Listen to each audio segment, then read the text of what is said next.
Yo, Watanzania mnaokaa Nashville, Tennessee mpaka Knoxville kule Goodlettsville, ile eneo zima la Nashville, mtakuwa mnajua hii story. Actually, East African sio Tanzania tu.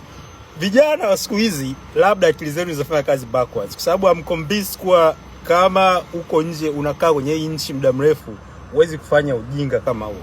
Kuna kijana mmoja, now this is for educational purposes, usije na wewe kaa kama huyu jamaa. Kijana mmoja kaja juzi kati, long story short, kijana mmoja kaja juzi kati, kapitia magendo kapata kazi mahali. Kapata kazi mahali, pale kazini akatongoza kasichana kamoja, kakawa girlfriend. Kaka girlfriend, sio the girlfriend, they were just talking. Unajua hizo lugha za huko, they were talking stage. Then wana hang out. Hata miezi miwili haijapita, sawa?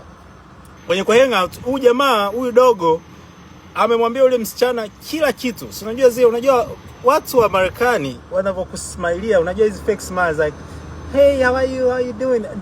That don't mean anything.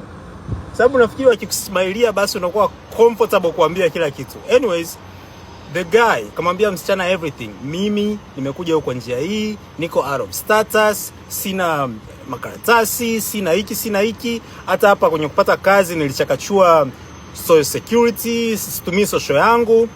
Guess what, man? Kale kasichana akaenda akamwambia rafiki yake kumbe anko wake ni mfanyakazi wa ICE. That's a direct information kutoka kwa kisichana unachoongea nacho, kiombea rafiki yake akaenda kumwambia anko wake ambaye anafanya kazi ICE. Worse enough, udogo katoa information za Watanzania wengine wengi kwamba this is how they do it. Wakitaka kupata kazi wanafanya hivi, wanachukua social ya mtu. So ICE waka raid apartment ambao dogo anakaa na wameshika Watanzania wengine wawili.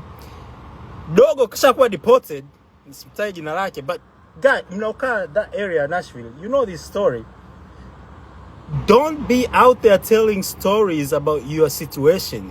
Usiwaambia American situation yao kwamba mimi sijui nini. They're not your people. They're going to tell your story to someone else and you get in trouble. Just shut up. Shut up kwa sababu unaharibia na wengine. Kwa sababu now tayari kuna reputation mbaya. Kuna Watanzania Nashville and this is how they do it. Wanatumia njia hii kupata kazi. Kwa now ukitafuta kazi kama ni Mtanzania,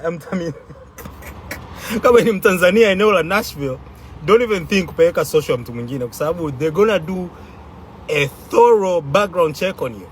Kwa sababu ya huyu mpumbavu